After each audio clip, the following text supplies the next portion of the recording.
Bueno, esperamos que se esté escuchando bien y vamos a continuar con la venida del Hijo del Hombre. La venida del Hijo del Hombre es el evento más importante después de la primera venida del Hijo del Hombre, o sea, de la venida del Señor en carne. El evento más importante después de ese es la segunda venida de Cristo. Es el evento en el cual el Señor va a consumar todos sus misterios y va a terminar de cumplir todas sus promesas y va a ser la separación final del trigo y la cizaña y va a llevar a un pueblo a su gloria eterna y a su reino milenial y a otro a una reserva para el día del juicio.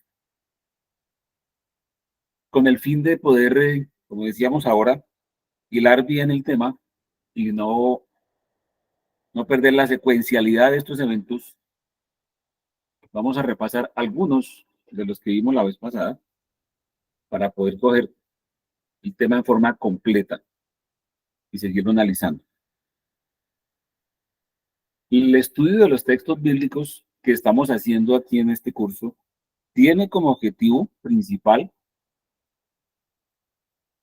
poder tener muy claro a la luz de la escritura cuáles son los acontecimientos y cuál es la secuencia en que se deben desarrollar conforme a la escritura, porque de esa manera muchos paradigmas que lamentablemente se han montado en el pueblo del Señor en los últimos, qué sé yo, 200 años, que no son bíblicos, pues quedan allí expuestos a la luz de la escritura y entonces podemos saber realmente a qué podemos atenernos y a qué no podemos atenernos. Por eso es que es tan importante hacerlo a la luz de la escritura, porque esto tiene que devolverse y tiene que impactar nuestras vidas personales. Si esto no fuera impactante para nuestras vidas, el Señor Jesucristo no se hubiera tomado la molestia de hablar todas estas cosas y consignarlas nada menos que en las Escrituras. Pero si están allí, como decíamos desde el principio del curso, es porque no son de adorno, sino porque realmente tiene que impactar nuestra vida. Entonces recordemos brevemente, eh, Segunda Tesalonicenses 2, del 1 al 4.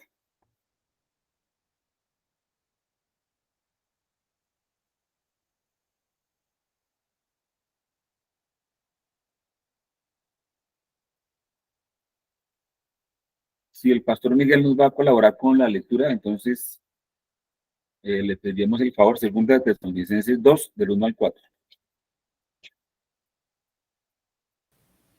Discúlpeme que mi micrófono estaba cerrado. Dice así, pero con respecto a la venida de nuestro Señor Jesucristo y nuestra reunión con Él, os rogamos, hermanos, que no os dejéis mover fácilmente de vuestro modo de pensar, ni os conturbéis ni por espíritu, ni por palabra, ni por carta, como si fuera nuestra, en el sentido de que el día del Señor está cerca. Nadie os engañe en ninguna manera, porque no vendrá sin que antes venga la apostasía y se manifieste el hombre de pecado, el hijo de perdición, el cual se opone y se levanta contra todo lo que se llama Dios o es objeto de culto, tanto que se sienta en el templo de Dios como Dios, haciéndose pasar por Dios. Amén. Entonces aquí nos está dando una clave muy importante. La primera clave es en versículo 1. La venida de nuestro Señor Jesucristo y nuestra reunión con Él son dos eventos simultáneos. Ahí lo dice. Con respecto a la venida de nuestro Señor Jesucristo y nuestra reunión con Él. No está separando, sino que está uniendo esos dos eventos. Dice, os rogamos que no os dejéis mover fácilmente. Parece que en esa época también estaban especulando con el tema. Y dice que no os conturbéis en el sentido de que el día del Señor está cerca. Bueno, el día del Señor ha estado relativamente cerca, pero no tan cerca como de pronto lo hacían creer en ese momento. O incluso no tan cerca como lo pueden especular ahora. Dice, nadie os engañe en ninguna manera porque no vendrá sin que antes venga la apostasía y se manifieste el hombre de pecado, el hijo de perdición. Tiene que venir primero la apostasía. Y la apostasía es precisamente ese evento en el cual el mismo Señor Jesucristo en Mateo 24 nos hacía una reflexión al respecto de que muchos se van a volver atrás, que el amor de muchos se enfriará por haberse multiplicado la maldad, pero que el que perseverare hasta el fin, ese será salvo. El que persevere hasta el fin. O sea, hay muchos que no van a perseverar. Y el no perseverar implica la apostasía, precisamente. Entonces, eso es una señal. Dice, no vendrá sin que antes venga la apostasía. Entonces, primero tiene que presentarse eso. Y se manifieste el hombre de pecado, el hijo de perdición. Esa manifestación del hombre de pecado es cuando se habla de una manifestación, cuando nosotros vemos en la calle una manifestación, es un grupo de personas que tienen un pensamiento o tienen un reclamo y en un momento dado lo manifiestan, o sea, lo hacen público, en pocas palabras. Entonces, la manifestación del hombre de pecado es el momento en el cual ese reino y esa cabeza de ese reino de anticristo se va a hacer público. Entonces, tiene primero que manifestarse el hombre de pecado. Y eso viene también con la apostasía. Entonces, esas dos cosas tienen que pasar. Y si no, pues no va a venir el Señor. Entonces, primero tiene que venir lo malo para que después venga lo bueno.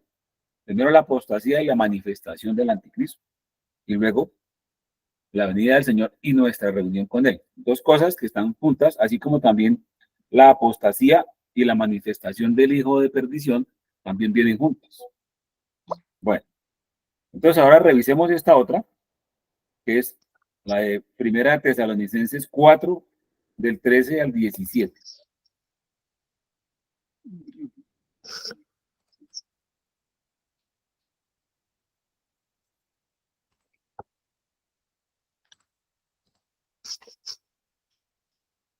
Tampoco queremos, hermanos, que ignoréis acerca de los que duermen, para que no os entristezcáis como los otros que no tienen esperanza. Porque si creemos que Jesús murió y resucitó, así también traerá Dios con Jesús a los que durmieron con él. Por lo cual os decimos esto en palabra del Señor, que nosotros que vivimos, que habremos quedado hasta la venida del Señor, no precederemos a los que murieron. Porque el Señor mismo, con voz de mando y con voz de arcángel y con trompeta de Dios, descenderá del cielo y los muertos en Cristo resucitarán primero. Luego nosotros los que vivimos, los que hayamos quedado, seremos arrebatados juntamente con ellos en las nubes para recibir al Señor en el aire, y así estaremos siempre con el Señor. Por tanto, alentaos los unos a los otros con estas palabras. Gracias, hermano Miguel. Bueno, este texto, que es el texto clásico del arrebatamiento y la resurrección de los muertos, tiene también unas claves muy importantes. La primera clave es que nosotros no precederemos a los que durmieron, o sea, los muertos en Cristo resucitarán primero y luego, como dice Pablo allí, nosotros los que vivimos, los que hayamos quedado, seremos arrebatados juntamente con ellos en las nubes para recibir al Señor. Esos dos eventos también son simultáneos, pero primero ocurre la resurrección y luego ocurre el arrebatamiento. Lo otro que es clave en este texto es que el Señor mismo, con voz de mando, con voz de arcángel y con trompeta de Dios, descenderá al cielo, con trompeta de Dios. Entonces, está ligando la venida del Señor y el arrebatamiento a un toque de trompeta, que es la otra clave importante que estamos viendo acá. Ahora revisemos Primera de Corintios 15, del 51 al 56.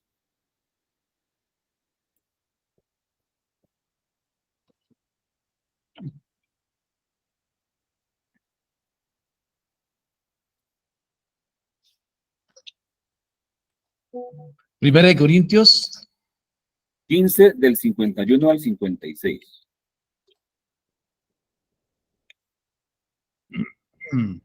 He aquí, os digo un misterio. No todos dormiremos, pero todos seremos transformados. En un momento, en un abrir y cerrar de ojos, a la final trompeta, porque se tocará la trompeta y los muertos serán resucitados incorruptibles y nosotros seremos transformados. Porque es necesario que esto incorruptible se vista de incorrupción y esto mortal se vista de inmortalidad. Y cuando esto corruptible se haya vestido de incorrupción y esto mortal se haya vestido de inmortalidad, entonces se cumplirá la palabra que está escrita: sorbida es la muerte en victoria. ¿Dónde está, oh muerte, tu aguijón? ¿Dónde, oh sepulcro, tu victoria? Ya que el aguijón de la muerte es el pecado y el poder del pecado la ley.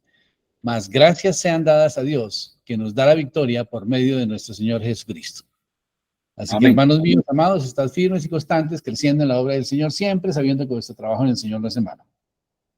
Gracias, hermano Miguel.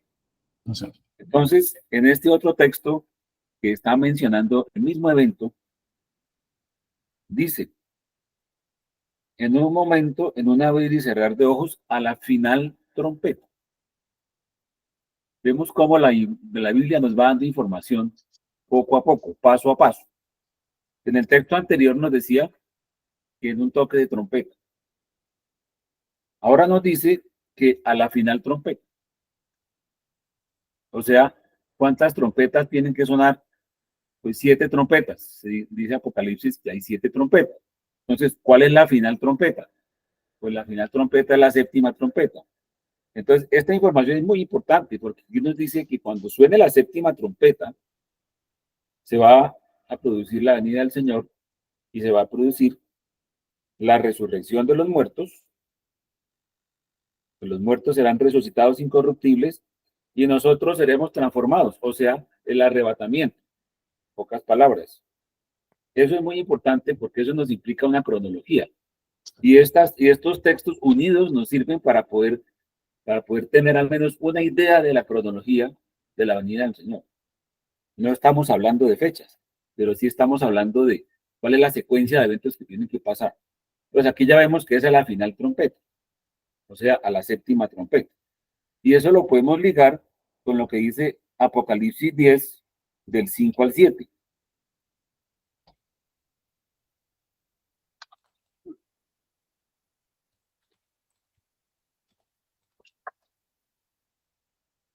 Del 5 al 7. Sí, señor.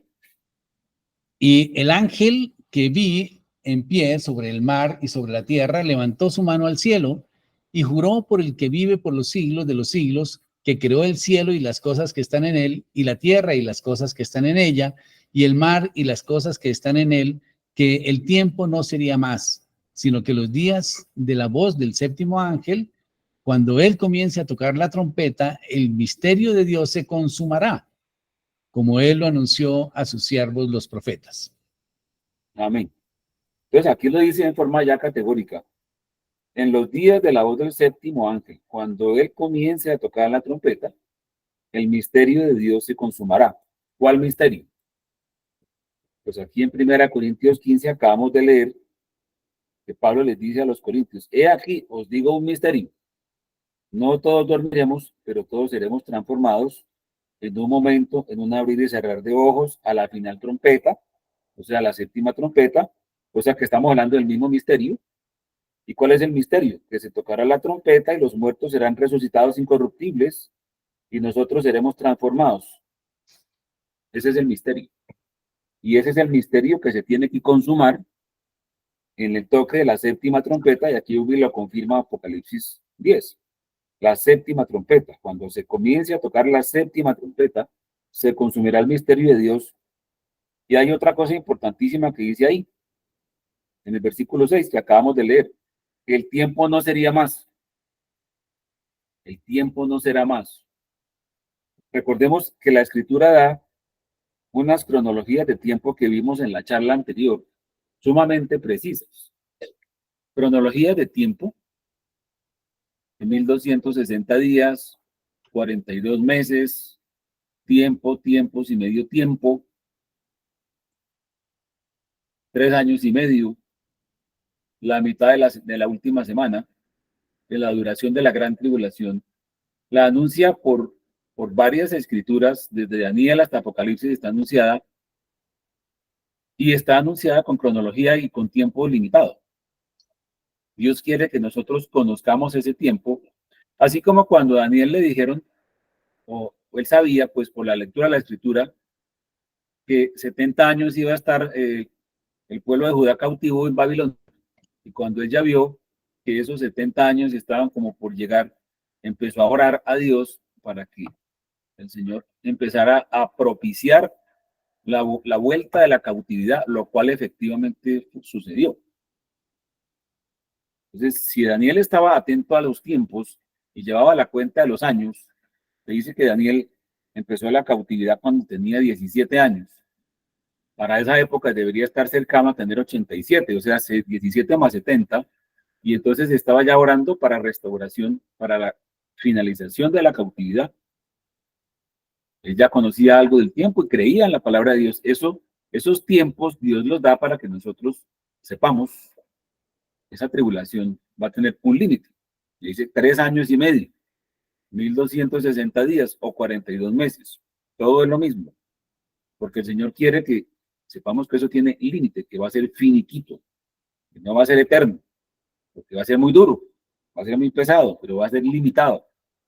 A la bestia solamente le dieron potestad para gobernar 42 meses, no más. Eso tiene los días contados.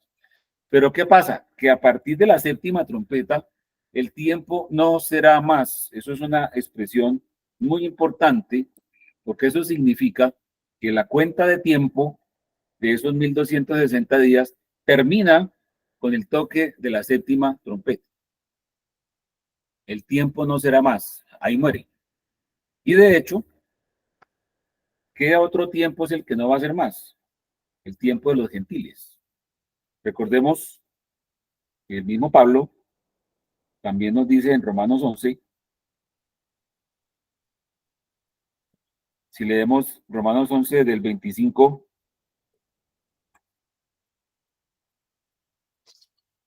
el 25, suficiente con el 25. Romanos 11, 25. Dice así, porque no quiero, hermanos, que ignoréis este misterio para que no seáis arrogantes en cuanto a vosotros mismos, que ha acontecido a Israel endurecimiento en parte hasta que haya entrado la plenitud de los gentiles.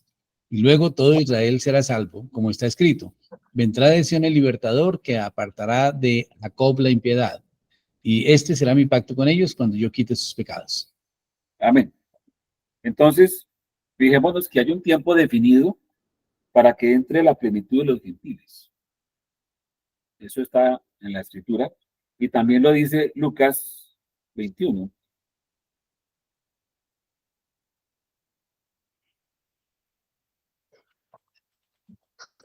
24, Lucas 21, 24.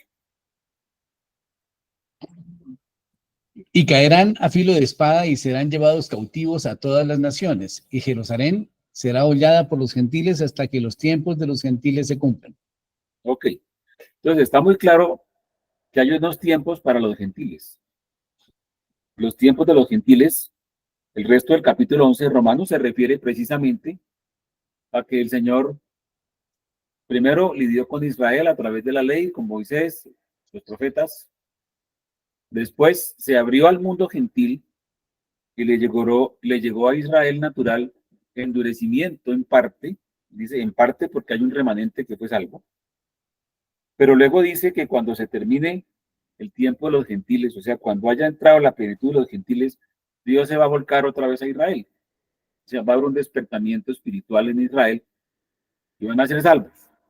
Ahorita vamos a mirar quiénes y por qué. Pero básicamente el tiempo de los gentiles tiene un límite. Entonces va a llegar a un momento en que el tiempo no será más. Ese tiempo que no será más se refiere al tiempo de los gentiles, se refiere a los tiempos de contabilización de la tribulación, se refiere a todas las cronologías en forma de tiempo que están dadas en la escritura, las cuales terminan precisamente con la venida del Señor. Entonces a partir de ese momento el tiempo no será más y el tiempo de los gentiles finaliza. Con el arrebatamiento de la iglesia finaliza el tiempo de los gentiles. Eso es muy importante tenerlo en cuenta.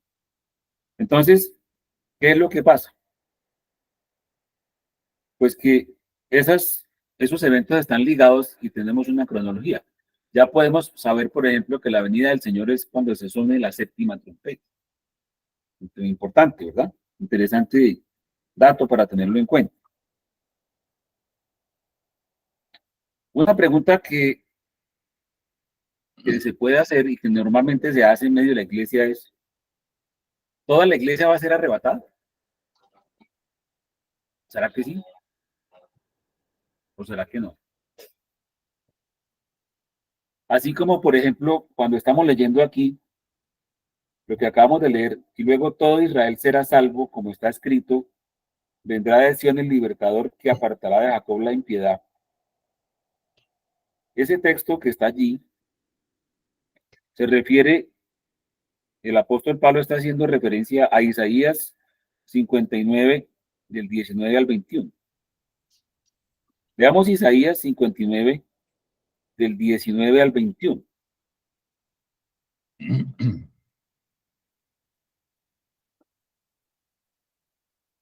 Y temerán desde el occidente el nombre de Jehová y desde el nacimiento del sol su gloria, porque vendrá el enemigo como río, mas el espíritu de Jehová levantará bandera contra él. Y vendrá el Redentor a Sión y a los que se volvieron de la iniquidad en Jacob, dice Jehová. Y el 21. Sí, Y señor. este será mi pacto con ellos, dijo Jehová. El espíritu mío que está sobre mí y mis palabras que puse en tu boca no faltarán en tu boca, ni de la boca de tus hijos, ni de la boca de los hijos de tus hijos, dijo Jehová, desde ahora y para siempre. Ok. Ese es el texto al cual está haciendo referencia el apóstol Pablo. Y aquí hay un contraste muy interesante, sumamente interesante. Y miren, fíjense ustedes por qué razón. Porque el apóstol Pablo dice, y luego todo Israel será salvo, como está escrito. Dice, todo Israel será salvo, como está escrito. Y cuando vamos a leer el texto original, ahí no dice que todo Israel será salvo, ¿cierto? O sea, el texto original de Isaías dice, y vendrá el Redentor a Sión y a los que se volvieren de la iniquidad en Jacob. Qué curiosidad. Ahí no dice que todo Israel será salvo. ¿Cuál es el secreto ahí? ¿O es que hay contradicción? No. El secreto ahí es que Israel, para el Nuevo Testamento, Israel son todos los hijos de la promesa.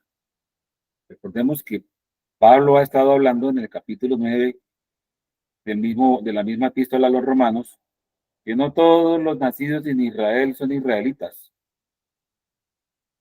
sino todos los hijos de la promesa, o sea, todos los hijos de la fe de Abraham. Y aquí, en Isaías 59:20 dice, vendrá el Redentor a Sión y a los que se volvieren de la iniquidad en Jacob. Hay una cosa muy especial y es que cuando la Escritura hace profecías escatológicas o hace anuncios escatológicos y cuando se refiere a Jacob, se está refiriendo normalmente a los descendientes de Jacob, o sea, a los descendientes del Israel natural. Pero cuando se refiere a Israel, recordemos que Israel es el nombre nuevo de Jacob, o sea, es al Jacob renovado, es al Jacob hijo de la promesa, es al Jacob que fue adoptado por la promesa hecha a Abraham, o sea, los que han adoptado la fe de Abraham. A partir del Nuevo Testamento, el mismo apóstol Pablo dice que Dios ya no tiene dos pueblos, sino que tiene uno solo. Y ese uno solo es en Cristo. Y dice, no hay judío ni griego. Esa expresión la hemos leído muchas veces, pero de pronto pocas veces nos hemos parado a analizar las implicaciones de esa aseveración.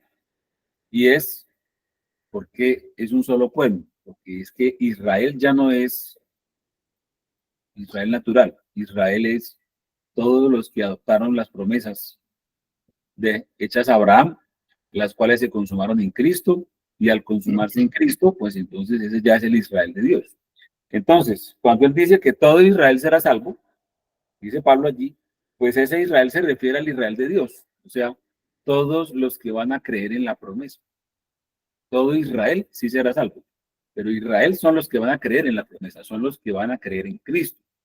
Y aquí cuando dice el profeta Isaías, y a los que se volvieren de la iniquidad de Jacob, obviamente son a esos descendientes de Jacob que se van a convertir al volverse de su iniquidad. Entonces, ahí ya no hay contradicción, sino que se está explicando, estamos conciliando los textos de Antiguo y Nuevo Testamento y viendo que realmente no son todos, sino son aquellos que realmente creyeron o que creerán en el momento en que les va a ser revelado. Esa profecía de Isaías se amplía en el libro de Zacarías. Entonces, por ejemplo, leamos Zacarías 12, del 9 al 10.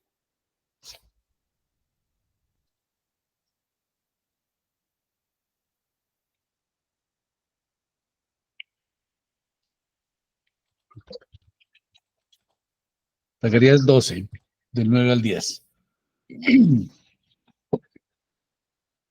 Zacarías 12, del 9 al 10. Y en aquel día yo procuraré destruir a todas las naciones que vinieren contra Jerusalén, y derramaré sobre la casa de David y sobre los moradores de Jerusalén espíritu de gracia y de oración, y mirarán a mí, a quien traspasaron, y llorarán como se llora por un hijo unigénito, afligiéndose por él como quien se aflige por el primogénito.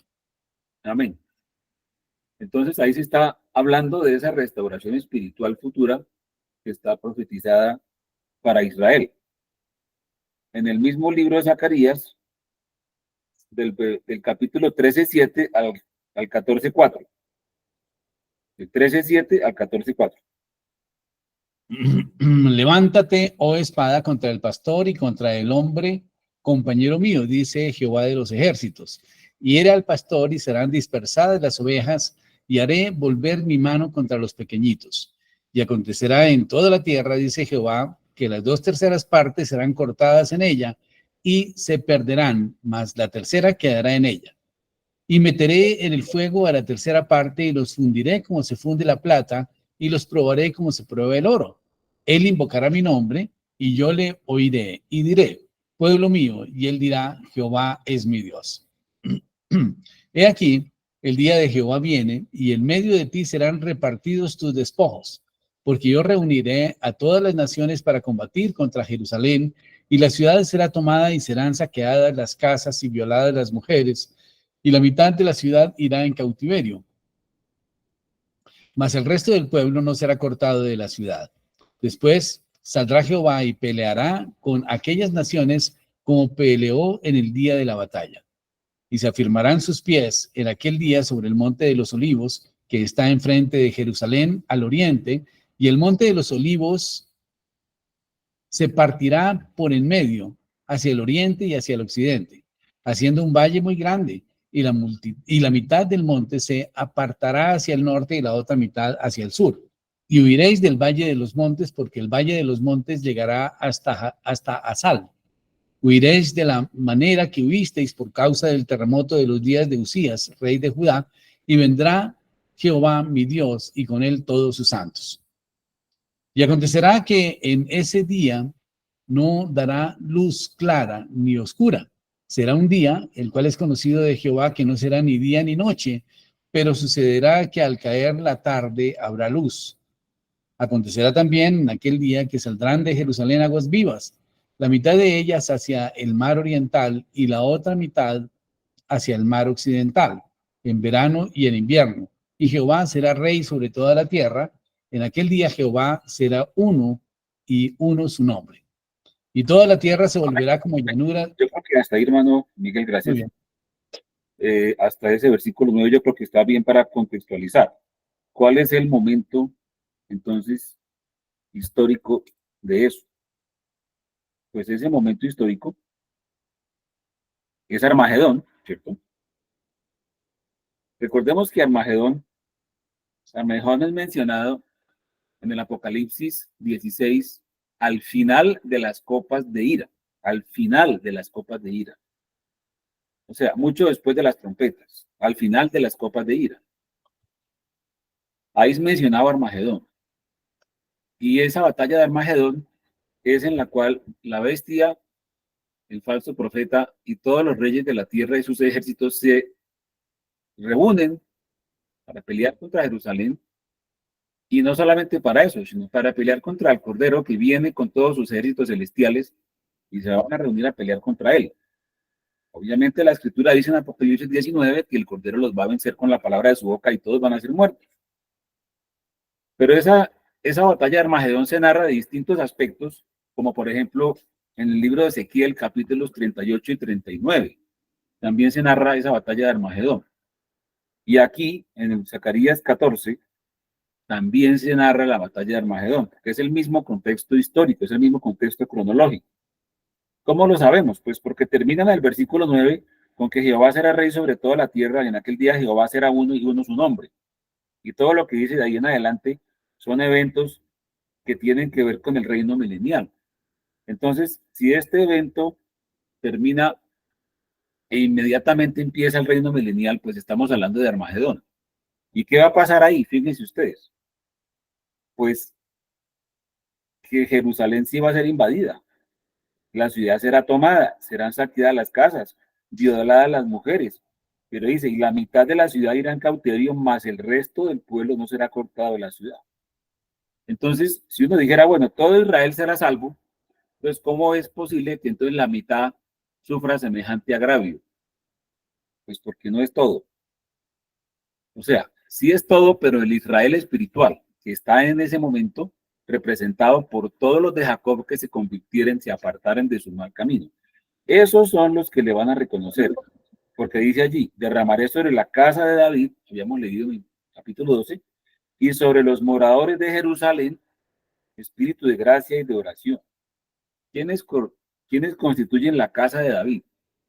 O de los que tienen un corazón como el de David, los que fueron capaces de arrepentirse y de reconocer al Señor, de reconocer al Mesías.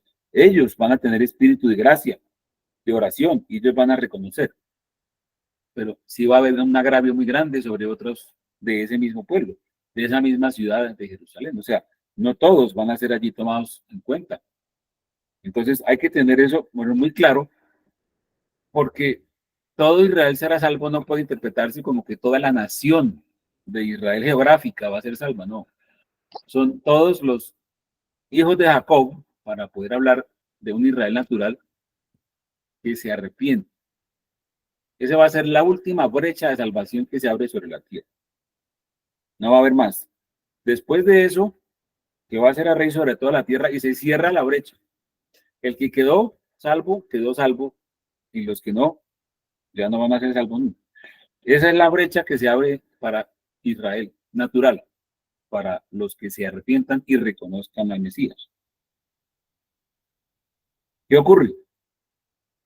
Pues que los últimos serán los primeros, o sea, los gentiles del último tiempo serán los primeros en alcanzar la morada del Señor, y los primeros que fueron los israelitas, a quienes el primero llegó la palabra de Dios, a quienes fue dada la ley y los profetas, a quienes llegó Moisés, etcétera, los primeros serán los últimos en entrar. Y ahí está cumpliendo esa palabra del Señor Jesucristo. Primero serán postreros, los postreros serán primeros.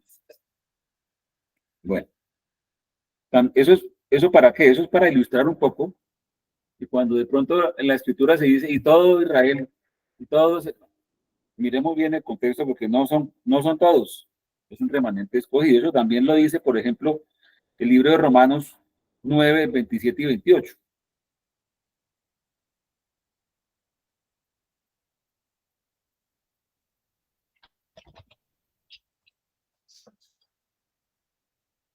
También Isaías clama tocante a Israel: si fuere el número de los hijos de Israel como la arena del mar, tan solo el remanente será salvo, porque el Señor ejecutará su sentencia sobre la tierra en justicia y con prontitud. Amén. Y eso lo podemos realizar en Isaías 10, del 20 al 27.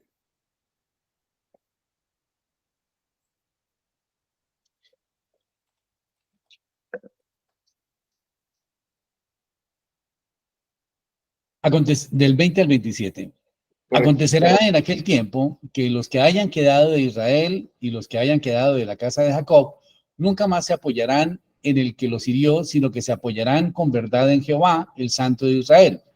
El remanente volverá, el remanente de Jacob volverá al Dios fuerte, porque si tu pueblo, oh Israel, fuere como las arenas del mar, el remanente de él volverá. La destrucción acordada rebosará justicia, pues el Señor Jehová de los ejércitos hará consumación ya determinada en medio de la tierra. Hasta el 23, el 27, ok. Por tanto, el Señor Jehová de los ejércitos dice así: pueblo mío, morador de Sión, no temas de Asiria. Con vara te herirá y contra ti alzará su palo a la manera de Egipto. Mas he aquí, a muy poco tiempo se acabará mi furor y mi enojo para destrucción de ellos. Y levantará Jehová de los ejércitos azote contra él como la matanza de Madián en la peña de Oreb. Y alzará su vara sobre el mar, como hizo por la vía de Egipto. Y acontecerá en aquel tiempo que su carga será quitada de su hombro y su yugo de su cerviz, y el yugo se pudrirá a causa de la unción. Ok. Entonces, ahí vemos otra vez que es un remanente, y como lo dice acá, el remanente de Jacob, entendamos por Jacob la descendencia natural de Israel, volverá al Dios fuerte. Porque si tu pueblo oh Israel fuere como las arenas del mar, el remanente de él volverá. O sea, no es todo, sino es un remanente. Entonces, siempre ha sido un remanente, no es todo. Entonces, por eso es que no nos debemos engañar. Bueno, esto en cuanto al tema de Israel, pues nos hicimos un paréntesis ahí para mostrar que en el tema de la restauración de Israel también había un remanente. Pero en el caso que nos ocupa, que es el caso de la venida del Señor, volviendo otra vez a nuestro texto. Entonces, nosotros podemos ver en el libro del Apocalipsis varias citas que nos pueden dar un poco de luz al respecto. Por ejemplo, en el libro de Apocalipsis, capítulo 7,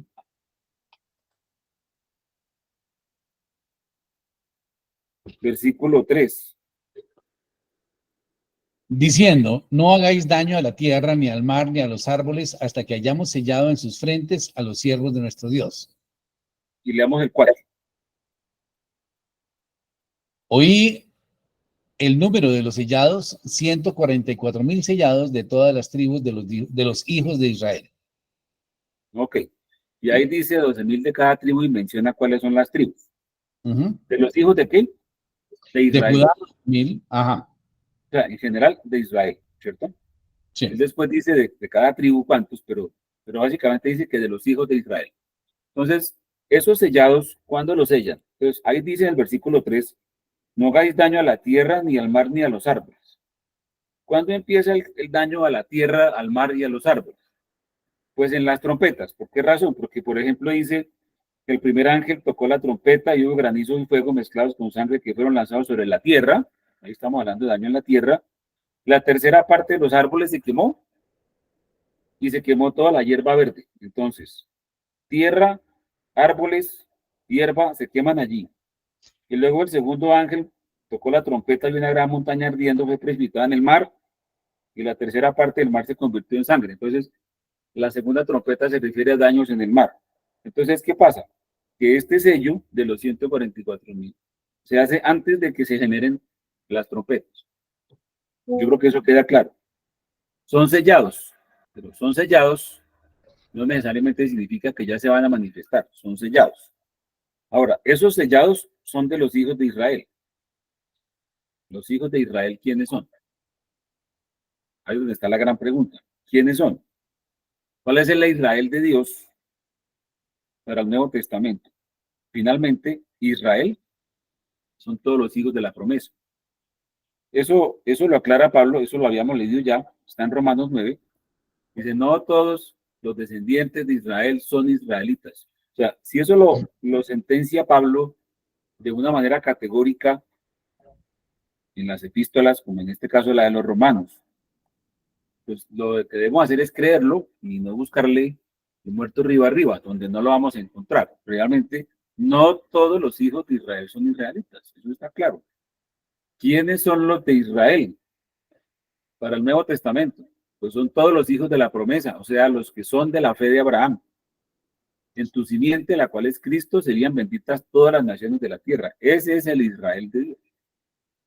Entonces, que si el Señor quiere hacer coincidir eso con descendientes de Israel, no necesariamente son geográficamente ubicados en la tierra allá entre el río Jordán y el Éufrates, no.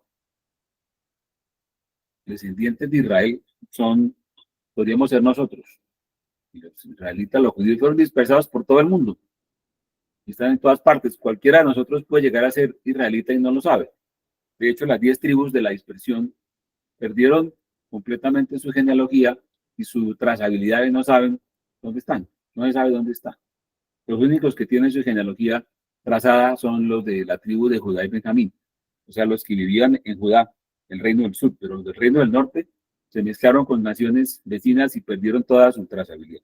Entonces, lo importante de esto es saber que esos israelitas se refieren a hijos de la promesa, que son gentiles, o pueden ser descendientes naturales de Israel, no sabemos, de esas mismas tribus, pero están dispersos en la tierra, porque tampoco sabemos dónde están. Lo único cierto es que son sellados antes de que empiecen las trompetas, y son 144,000. Pero qué casualidad que en el capítulo 14, de los versículos 1 al 5, se vuelvan a mencionar esos 144,000. Lo leemos, hermano Miguel. El versículo 14 del mismo, Del 1 al 5. pero del mismo capítulo séptimo. No, capítulo 14, del 1 al 5, de Apocalipsis. Okay. Apocalipsis 14, del 1 al 5. Después miré, y aquí el Cordero estaba en pie sobre el monte de Sión, y con él 144,000 que tenían el nombre de él y el de su padre escrito en la frente. Y oí una voz del cielo como estruendo de muchas aguas y como sonido de un gran trueno, y la voz que oí era como de arpistas que tocaban sus arpas, y cantaban un cántico nuevo delante del trono y delante de los 4 seres vivientes y de los ancianos. Y nadie podía aprender el cántico sino aquellos 144,000 que fueron redimidos de entre los de la tierra. Estos son los que no se contaminaron con mujeres, pues son vírgenes. Estos son los que siguen al Cordero por donde quiera que va. Estos fueron redimidos de entre los hombres como primicias para Dios y para el Cordero. Y en sus bocas no fue hallada mentira, pues son sin mancha delante del trono de Dios. Amén. Bueno, estos atributos son tan sumamente importantes. Fijémonos que esos 144,000, independientemente de lo que signifique esa cifra, si es literal o no es literal, no importa. Pero es una cifra que es finita, o sea, es un número conocido y limitado de personas. Están con el Cordero en el monte de Sión. En el capítulo 7, antes de las trompetas, eran sellados, fueron sellados. Cuando algo es sellado y el sello del Dios vivo se pone sobre algo, es algo que ya no se puede perder, o sea, que ya no tiene reversa. Si esos fueron sellados, esos son un grupo de personas que van a ser selladas y el Señor las va a reservar para eso, precisamente para eso. ¿Para qué? Para que aquí en el capítulo 14 están en pie con el Cordero en el monte de Sión. ¿Y qué atributos tienen? Que fueron redimidos de entre los de la tierra. Estos 144,000 fueron redimidos de entre los de la tierra. ¿Acaso los demás no fueron redimidos? Sí, lo que pasa es que hay redención del alma y hay redención del cuerpo. Pero estos tienen un atributo. Fueron redimidos, ahora vamos a mirar un poquito sobre eso. Son los que no se contaminaron con mujeres, pues son vírgenes. Recordemos que las mujeres que contaminan son las rameras, y las rameras son las que están definidas en Apocalipsis, capítulo 17, como la gran ramera y sus hijas. Esas son las mujeres que contaminan. O sea, los que no se metieron en la religión falsa, en la que imita, pero que no es. Los que siguen al Cordero por donde quiera que va. Estos fueron redimidos, dice ahí otra vez, entre los hombres como primicias para Dios y para el Cordero. En sus bocas no fue hallada mentira, pues son sin mancha delante del trono de Dios. O sea, estas características son demasiado importantes, porque en primer lugar dice en 2 oportunidades que fueron redimidos de entre los hombres como primicias. O sea, son como un grupo de avanzada, de adelantados, digámoslo así, y que fueron redimidos. Pero ¿de cuál redención se habla allí? Pues obviamente que la redención del alma pues no es exclusiva de ese grupo. La redención del alma es de todos los que hemos sido salvos por la sangre de Cristo. Nuestra alma ha sido redimida y salvada del pecado. Pero esta redención se refiere a qué? Se refiere a lo que dice Romanos 8, del 21 al 23.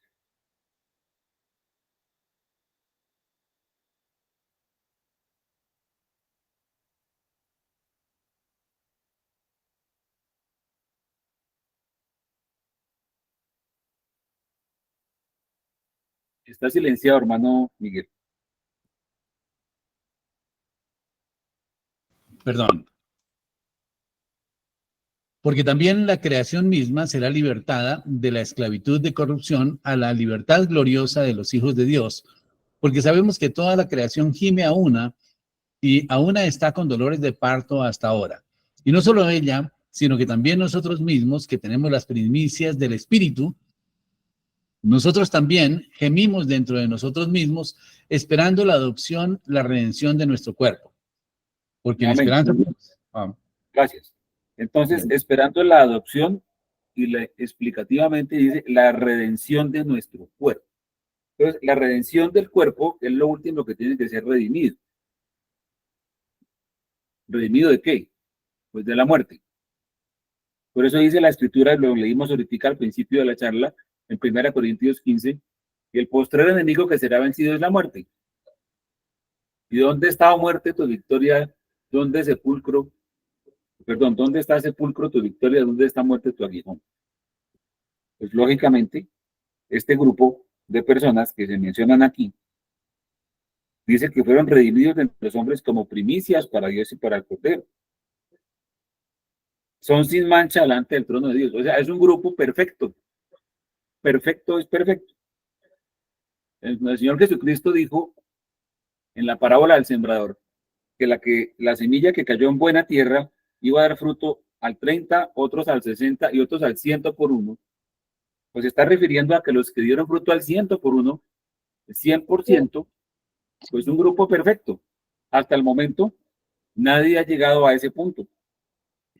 Pero el misterio de Dios que se va a consumar es que hay un grupo de personas que van a lograrlo, que son sin mancha delante del trono de Dios, que van a ser sellados antes de las trompetas y que después, en la séptima trompeta, van a manifestar la consumación del misterio de Dios. Realmente el gran misterio de Dios es que ese remanente, otra vez volvemos a la palabra de remanente, ese remanente simbolizado por esos 144,000, van a llegar al punto de que se va a vencer el pecado. Por eso son sin mancha. Ese grupo venciendo el pecado, combinado con la resurrección de los muertos, que es la venida del Hijo del Hombre, pues va a generar el momento en el cual se va a redimir el cuerpo como primicias de ese grupo de personas. ¿Qué va a pasar en ese momento? Pues que la muerte es olvida en victoria. Y por eso entra también la resurrección de los muertos. Se vence la muerte, que es el postrer enemigo, como dice la Escritura, que tiene que ser vencido. Y allí se da la evidencia de que va a ser vencida la muerte. Esto es muy glorioso. Y esto es lo que estamos esperando, porque eso es precisamente el gran misterio de Dios. Cuando esa muerte va a ser sorbida en victoria. Y obviamente, pues ese remanente están con el Cordero en el monte de Sión. Recordemos que en ese monte de los olivos va a descender el Señor mismo. Y aquí nos dice que esos 144,000 van a estar con él. Zacarías nos dice que ahí se va a posar el Señor y que va a ser rey sobre toda la tierra. Esta escritura nos dice que va a haber 144,000 con él. Y además de eso, nos dice que los que vencieron a la bestia y a su marca y todo lo demás van a reinar con Cristo 1,000 años. Son los que Dios tiene escogidos para reinar con él 1,000 años en ese reino milenial. Y bien. Entonces, en la séptima trompeta, se consuma el misterio de Dios, el tiempo no será más, resucitan los muertos, un remanente alcanza la perfección, entonces es transformado sin ver la muerte, se pone fin al pecado, se sella la profecía y se cumple lo que le dijeron a Daniel en Daniel 9:24.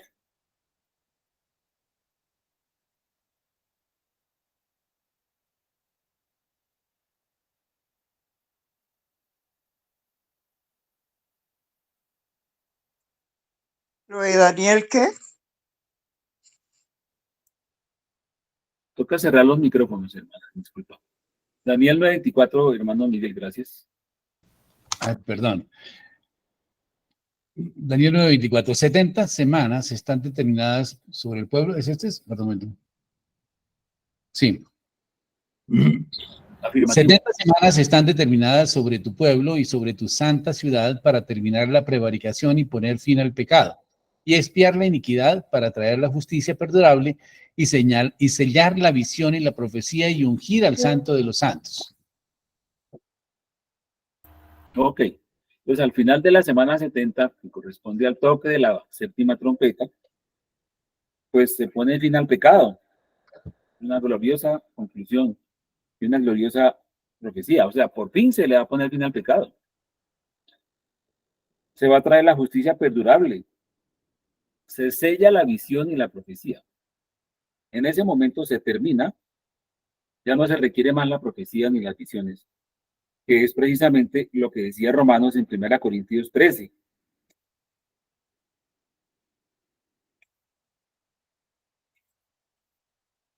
Versículo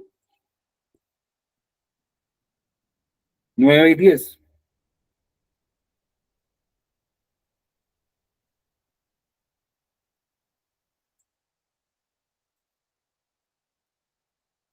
¿Romanos qué? Tienes el micrófono apagado, Miguelito. Perdón nuevamente, qué pena. Es 1 Corintios 13, 9 y 10. 3 13. a 13. Versículo. Perdón. ¿Versículo qué, perdón? 9 y 10. Porque en parte conocemos y en parte profetizamos, mas cuando venga lo perfecto, entonces lo que es en parte se acabará. Ok, ahí está muy claro. Cuando venga lo perfecto. Ahora ya estamos viendo cuándo es que viene lo perfecto. Sí, ya lo vimos. Cuando ese remanente alcance la perfección. En ese momento, entonces ya no va a haber lo que es en parte. O sea, cesa la profecía. Ya no se requiere más. Los últimos profetas, ¿quiénes van a ser? Los dos testigos, que son, como dice la misma escritura, dos profetas. Van a profetizar, pero cuando venga lo perfecto se acaba la profecía. Ya no hay más profecía porque ya va a estar el Señor Jesús reinando con su remanente en la tierra. ¿Ya para qué profecía? Entonces cesa la profecía y se sella la visión, como dice también el libro de Daniel. Entonces ahora sí, liguemos todo esto al texto clásico de la venida del Señor, como lo menciona o lo narra Mateo 24, del 29 al 31. E inmediatamente después de la tribulación de aquellos días, el sol se oscurecerá y la luna no dará su resplandor y las estrellas caerán del cielo y las potencias de los cielos serán conmovidas. Entonces aparecerá la señal del Hijo del Hombre en el cielo. Y entonces lamentarán todas las tribus de la tierra y verán al Hijo del Hombre viniendo sobre las nubes del cielo con poder y gran gloria. Y enviará a sus ángeles con gran voz de trompeta y juntarán a sus escogidos de los cuatro vientos desde un extremo del cielo hasta el otro. Amén. Hasta ahí. Gracias. Bien. Entonces aquí dice, inmediatamente después de la tribulación de aquellos días. Inmediatamente después. No es antes de, inmediatamente después. O sea, la séptima trompeta nos consuma el misterio de Dios y esa séptima trompeta suena apenas para dar finalización a la gran tribulación. El sol se oscurecerá, la luna no dará su resplandor y las estrellas caerán del cielo. Esas tres señales, cualquiera que sea la lectura que les queramos dar, están siempre unidas y siempre están relacionadas a la venida del Hijo del Hombre. Dicen, esas potencias de los cielos serán conmovidas. Entonces, mismo espacio de tiempo, aparecerá la señal del Hijo del Hombre en el cielo. Y entonces, otra vez entonces, lamentarán todas las tribus de la tierra y verán al Hijo del Hombre viniendo sobre las nubes del cielo, con poder y gran gloria. Y enviará a sus ángeles con gran voz de trompeta y juntarán a sus escogidos de los cuatro vientos, desde un extremo del cielo hasta el otro. Fíjese usted, si es una voz de trompeta, ¿cuál trompeta es? La séptima trompeta. Juntarán a sus escogidos. ¿Cuáles son esos escogidos? Los que resucitan y los que son transformados. O sea, el arrebatamiento. ¿Se dan cuenta ustedes que esa resurrección de los muertos y el arrebatamiento de los vivos ocurren al mismo tiempo en la venida del Hijo del Hombre? O sea, son dos cosas que están juntas. La venida del Hijo del Hombre y nuestra reunión con Él. Las dos cosas son simultáneas. ¿Cuándo van a ocurrir? Inmediatamente después de la tribulación. No antes de, después de. Y esto nos ayuda a entender con todas las demás escrituras que hemos estado analizando, pues que lógicamente es en la séptima trompeta que tiene que pasar eso. Fijémonos otra cosa muy curiosa. Si leemos Apocalipsis 6, del 12 al 17, vamos a encontrar algo bien interesante. Apocalipsis 6, del 12 al 17.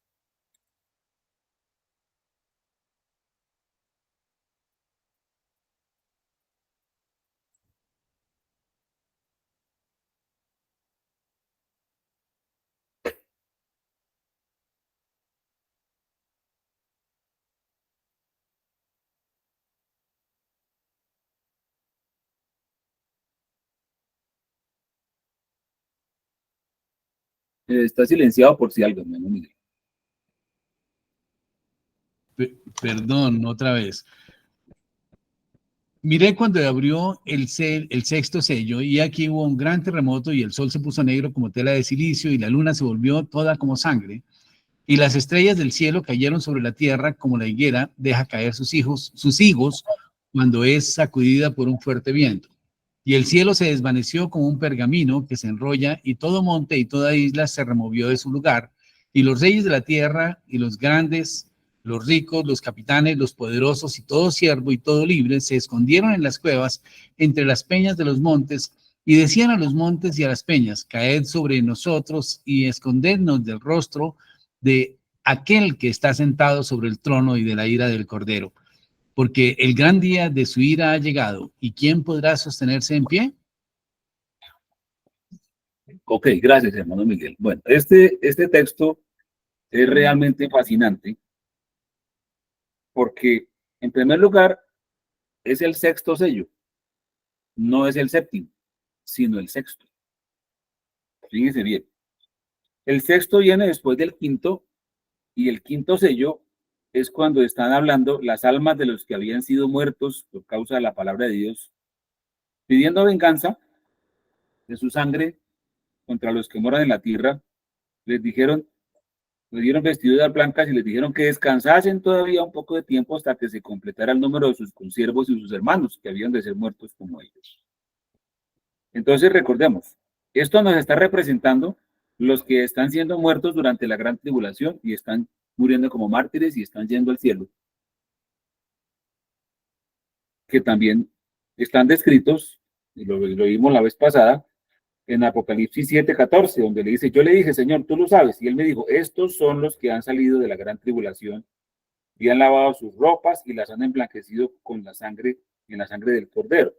Y recordemos que esos que salieron de la gran tribulación es una gran multitud, que en Apocalipsis 7:9 dice que nadie la podía contar, de todas las naciones, tribus, pueblos y lenguas. O sea, si es de todas las naciones, tribus, pueblos y lenguas, pues son gentiles, ¿verdad? Y salieron de la gran tribulación. Pero la gran tribulación es para los gentiles, no es para los judíos, como se dice en ciertos medios. Es para los gentiles, definitivamente. O para personas que hayan sido descendientes de Abraham, pero que se hayan convertido al Señor. Todos vamos a entrar en el mismo tema porque finalmente todos somos el Israel de Dios. Entonces, el sexto sello, que viene después del quinto, que está mostrando el resultado de una tribulación, dice que hubo un gran terremoto, que el sol se puso negro como tela de silicio, la luna se volvió toda como sangre, y las estrellas del cielo cayeron sobre la tierra. Como la higuera deja caer sus higos cuando es sacudida por un fuerte viento, y el cielo se desvaneció como un pergamino que se enrolla. Todo monte y toda isla se removió de su lugar.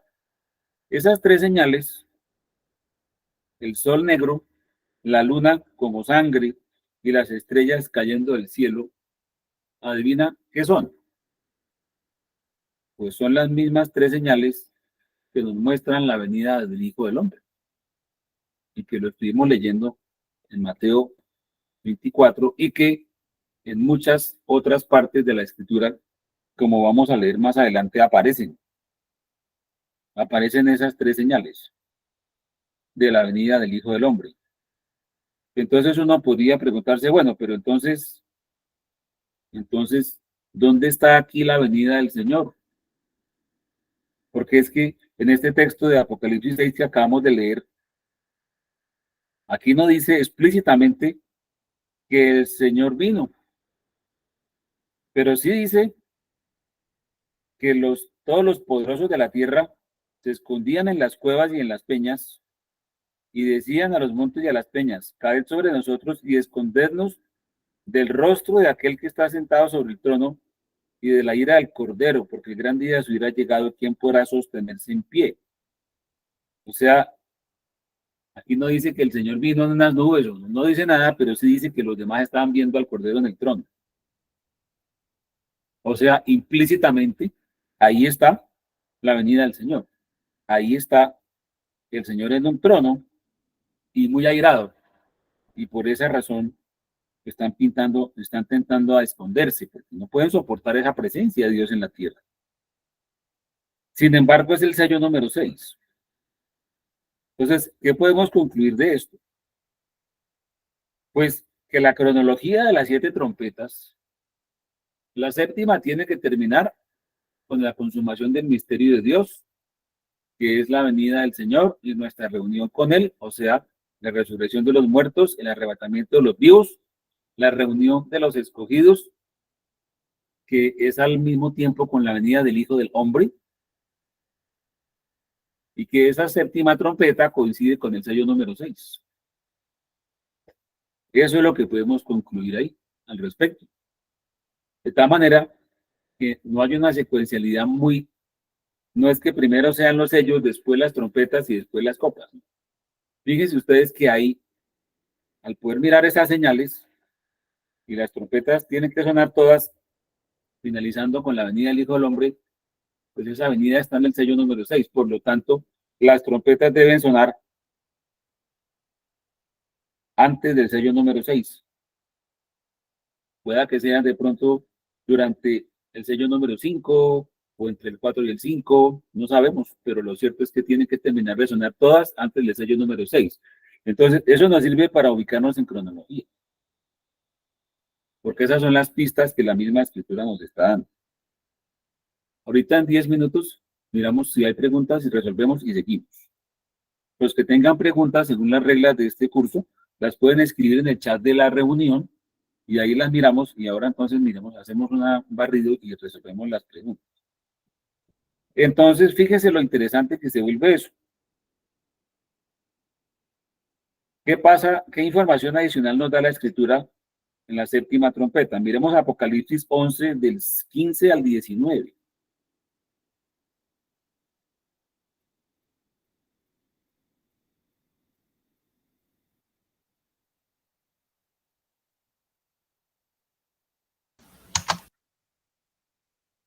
Apocalipsis 11 del 15 al 19.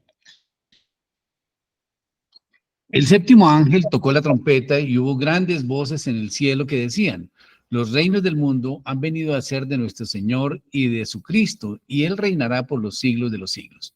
Y los 24 ancianos que estaban sentados delante de Dios en sus tronos, se postraron sobre sus rostros y adoraron a Dios diciendo: Te damos gracias, Señor Dios Todopoderoso, el que quieres y el que eres y el que eras, perdón, el que eres y que eras y que has de venir, porque has tomado tu gran poder y has reinado. Y se airaron las naciones y tu ira ha venido, y el tiempo de juzgar a los muertos y de dar galardón a tus siervos los profetas, a los santos, a los que temen tu nombre, a los pequeños y a los grandes, y de destruir a los que destruyen la tierra. Y el templo de Dios fue abierto en el cielo, y el arca de su pacto se veía en el templo, y hubo relámpagos, voces, truenos y un terremoto grande granizo. Amén. Bueno, ¿qué más pasa en la séptima trompeta? Los reinos del mundo han venido a ser de nuestro Señor y de su Cristo. Eso es una cosa bien interesante, porque cuando Poncio Pilatos estaba interrogando al Señor Jesucristo y lo inquirió en forma concreta que si él era rey,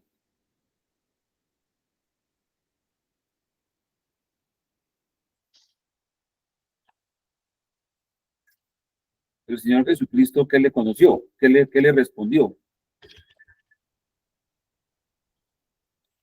Le dijo: tú dices que yo soy rey. Yo para esto he nacido y para esto he venido al mundo, para dar testimonio de la verdad. Todo aquel que es de la verdad oye mi voz.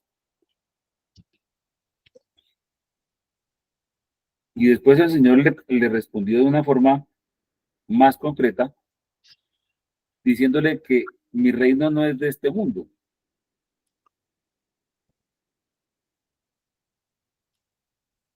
Porque era un reino espiritual. Pero aquí en Apocalipsis está diciendo que los reinos del mundo han venido a ser de nuestro Señor y de su Cristo. Si han venido a ser del Señor y de su Cristo, entonces ¿de quién eran antes? Pues recordemos que cuando el diablo fue a tentar a Jesús, la tercera tentación fue llevarlo al pináculo del templo y mostrarle todos los reinos del mundo. O sea, le dice la escritura que le mostró todos los reinos del mundo y le dijo: yo doy esto a quien yo quiero. O sea, el rey del mundo es o era Satanás. Y te lo doy a ti si postrado me adores. Entonces el rey del mundo era Satanás. ¿Por qué razón? Porque el rey del mundo tenía que haber sido Adán, pero a Adán, al haber pecado, se esclavizó al pecado, se volvió esclavo de Satanás. Entonces ahora el que reinaba sobre él era Satanás. Entonces el rey del mundo pasó a Satanás. Y ahora dice: los reinos del mundo han venido a ser de nuestro Señor y de su Cristo. Entonces el Señor, a través del reino espiritual que lo manifestó cuando estaba donde Pilato, redimió a la humanidad de su pecado. Y el plan del Señor sigue y va a ser consumado. Por eso dice que la séptima trompeta es un misterio, es la consumación. Y en esa consumación, además, los reinos del mundo van a pasar a ser gobernación del Señor Jesús con los que Él quiere poner a reinar allí. Y reinará por los siglos de los siglos. Entonces, a Satanás le quitan el reino del mundo y el Señor Jesucristo lo toma con sus escogidos.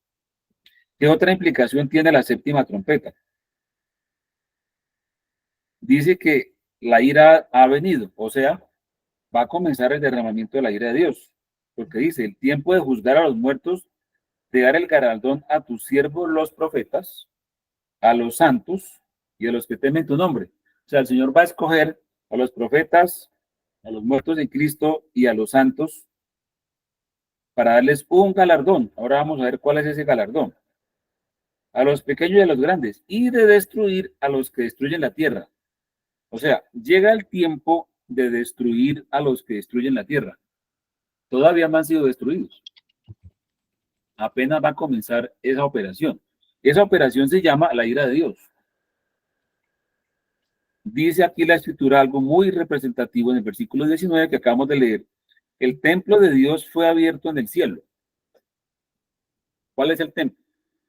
Nuevamente, la iglesia. Recordemos que el templo es la morada de Dios. La morada de Dios a partir del Señor Jesucristo es su iglesia. El Señor ya no mora en templos de piedra, ya lo hemos dicho muchas veces. Esa iglesia, ese templo, ese cuerpo donde Dios mora, fue abierto en el cielo. Fue abierto. Y el arca de su pacto, que es Cristo, es el arca del pacto, se veía en el templo. Entonces Cristo se va a ver en el templo. Eso es muy importante y muy representativo. Porque es que Cristo se va a ver, la imagen de Cristo se va a ver en la iglesia, en esa iglesia perfecta, compuesta por una compañía de resucitados y otra compañía de transformados. Ellos van a representar la imagen misma de Cristo, porque ya son hechos completamente a su imagen y a su semejanza. Ya no hay pecado en ellos. Ya son sin mancha delante del trono de Dios. Entonces, ¿qué pasa? El arca del pacto, que es Cristo, se va a ver claramente en ese templo. Y hubo relámpagos, voces, truenos, un terremoto y grande granizo. Entonces, esa es otra implicación grande que tiene la séptima trompeta. Y llega a esa consumación. Hemos visto ya muchas implicaciones de esa consumación. ¿Qué pasa? Vamos a una última implicación que vamos a ver antes de mirar a las otras preguntas. Primera de Corintios 6, del 1 al 3.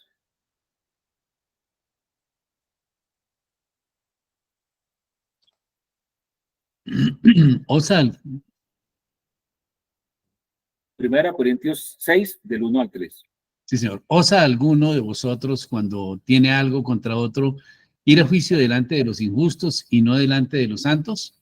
¿O no sabéis que los santos han de juzgar al mundo? Y si el mundo ha de ser juzgado por vosotros, ¿sois dignos de juzgar cosas muy pequeñas? ¿O no sabéis que hemos de juzgar a los ángeles? Cuanto más las cosas cuanto más las cosas de esta vida. Si pues tenéis juicios sobre las cosas de esta vida, ponéis para juzgar a los que son de menor estima en la iglesia. Ajá, ok. Bueno, lo que queremos resaltar de ese texto es que el apóstol Pablo allí dijo que los santos han de juzgar al mundo. Entonces, ese juicio de los santos al mundo, ¿cuándo se va a dar? Pues cuando todavía haya mundo que juzgar. O sea, las copas de ira. ¿Cuál es el gran galardón que le va a dar el Señor a sus santos, a los profetas, a los que tienen su nombre, a esos que en este momento han resucitado ya y están en la tierra vivos, con cuerpos glorificados, y a los que vencieron la muerte en vida? ¿Cuál es el galardón que el Señor les va a dar? Que van a juzgar al mundo con él. A reinar. O sea, que van a ser ejecutores, coejecutores de sus copas de ira. Ese es el galardón que el Señor les va a dar. Y realmente, si nosotros vemos, por ejemplo, Apocalipsis 15, 5 al 6. Después de estas cosas miré y aquí fue abierto en el cielo el templo del tabernáculo del testimonio, y del templo salieron los 7 ángeles que tenían las 7 plagas, vestidos de lino limpio y resplandeciente y ceñidos alrededor del pecho con cintos de oro. Ok. Del templo, primero que todo dice, se abrió en el cielo el templo del tabernáculo del testimonio. Eso es básicamente lo mismo que acabamos de leer en Apocalipsis 11, 19. El templo de Dios fue abierto en el cielo y el arca de su pacto, que es Cristo, se veía en el templo. O sea, están reflejando la imagen misma de Cristo. Entonces aquí dice que se abrió el templo. Listo, es lo mismo que acabamos de leer. Pero ahora nos dice otra información. Y del templo salieron los 7 ángeles que tenían las 7 plagas. Recordemos que la palabra ángel es sinónimo realmente de mensajero. Cuando en Apocalipsis dice que las cartas son escritas a los ángeles de las 7 iglesias, porque los destinatarios de las cartas de las 7 iglesias son ángeles. Pues obviamente Juan, el apóstol, no está escribiéndole cartas a ángeles celestiales, porque los ángeles celestiales no necesitan que un hombre mortal como Juan les escriba cartas. Los ángeles de las 7 iglesias, pues eran los responsables, los pastores, los líderes espirituales de las 7 iglesias de Asia Menor, en su lectura original, que después representan muchas más cosas en otras lecturas. Eso tiene varias lecturas sobre las 7 iglesias, pero finalmente son los responsables de las iglesias, o sea, son hombres. Entonces, esos ángeles son mensajeros, y en este caso esos mensajeros son humanos. En otros casos los mensajeros son criaturas celestiales, pero cumplen una función de ser mensajeros. Aquí, por ejemplo, está hablando de que del templo salen 7 ángeles. Si están vestidos de lino limpio y resplandeciente, pues esas son las vestiduras blancas que se le dieron a la novia para las bodas del Cordero. Dice la escritura que estaba vestida de lino fino, blanco y resplandeciente. Entonces, esas son las mismas vestiduras que tienen los ángeles que están, dice, vestidos de lino limpio y resplandeciente. Entonces, esos ángeles son 7 mensajeros. ¿Y salen de dónde? Pues salen del templo, o sea, salen de la iglesia. Están comisionados para empezar a derramar las copas de ira.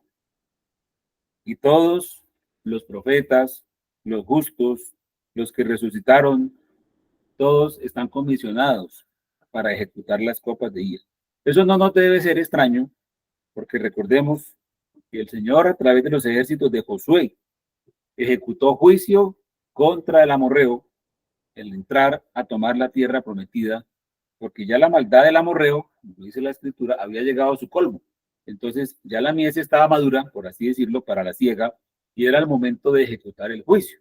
Incluso el Señor se atrevió a ejecutar juicio contra Judá a través de los babilonios, que eso inclusive a Ageo lo escandalizó, y el profeta Ageo pues muestra su descontento, digámoslo así, o su tremenda sorpresa en su profecía, porque dice, bueno, pero ¿cómo así?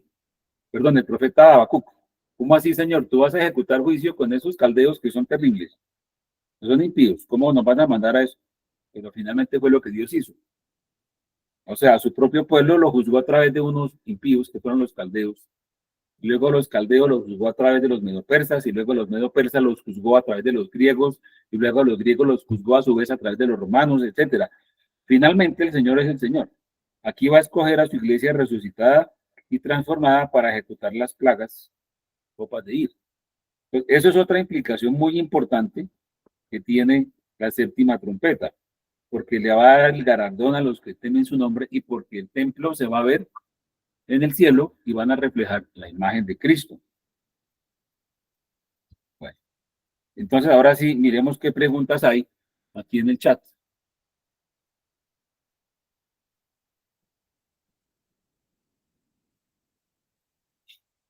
Bueno, aquí hay una pregunta que dice así: cuando la palabra habla que no todos dormiremos, pero todos seremos transformados, me nace la pregunta en cuanto al cuerpo. ¿Resucitarán primero los muertos sin Cristo? Hablamos de resurrección de muertos, y si al morir se realizó cremación, podríamos pensar en un misterio, o los creyentes no deberán ser cremados. Los muertos, finalmente, así se cremen o no se cremen, la gran mayoría del cuerpo se descompone. Cuando Pablo está hablando de la resurrección, dice, se siembra cuerpo terrenal y se resucita en cuerpo espiritual. Entonces, realmente el cuerpo que resucita es un cuerpo glorificado, de tal manera que no tiene ninguna limitación de qué tipo de entierro le hayan dado, porque lo que resucita es un cuerpo espiritual. Así es como lo dice la escritura. Bueno, aquí hay otra pregunta que dice, y decían a los montes y a las peñas, caed sobre nosotros y escondernos del rostro de aquel que está sentado sobre el trono y de la ira del Cordero. De aquel que está sentado sobre el trono, ¿no podría referirse al anticristo?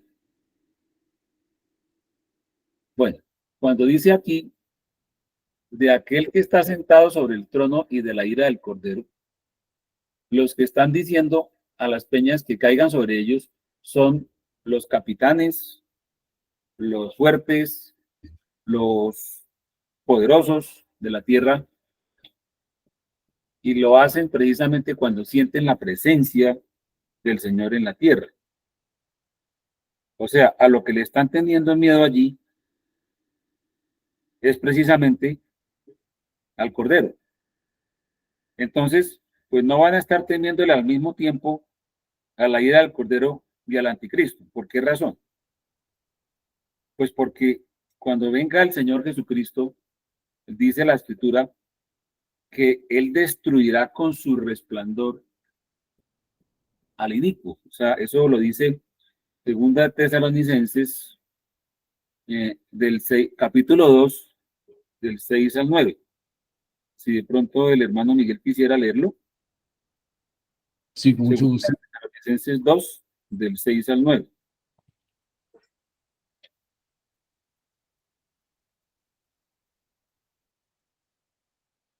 O del 8 al 9, básicamente.